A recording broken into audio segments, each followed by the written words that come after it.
Йоу, это Эрик Вайс под биты от Эфрит Продакшн. Я буду участвовать в третьем сезоне In The Battle.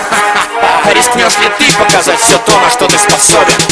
Йоу! Я болен настолько, что для меня музыка уже и не игра.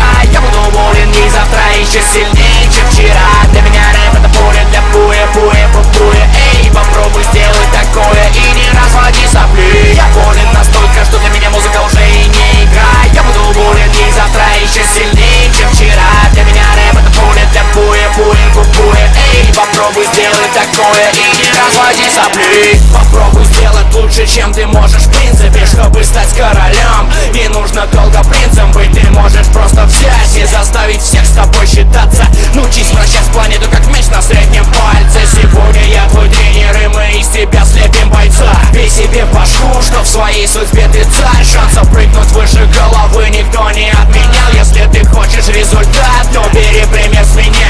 Когда я с микрофоном, то я в режиме рэп-стар. И наплевать, что очередной мне пиздит там бездарь. Я настроен выиграть игру эту не ради наживы. Я Сталлоне, Микки Рурк, Стэтэм, я неудержимый. Я залез дико высоко, как Неймбайр, Скейт Кинг-Конг. Как твой непоколебимый трон оказался пальмой стебельком. В это поверить нелегко, но я тебя жарю как бекон. Удирай бегом, мочи штаны, как зрители канала Пипикон. Я болен настолько, что для меня музыка уже и не игра. Я буду болен и завтра еще сильнее, чем вчера. Для меня рэп это поле для буя, эй, попробуй сделать такое и не разводи сопли. Я болен настолько, что для меня музыка уже и не игра. Я буду болен и завтра еще сильнее, чем вчера. Для меня рэп это поле для буя, эй, попробуй сделать такое и не разводи сопли. Я болен настолько, что для меня музыка уже и не игра. Я буду болен и завтра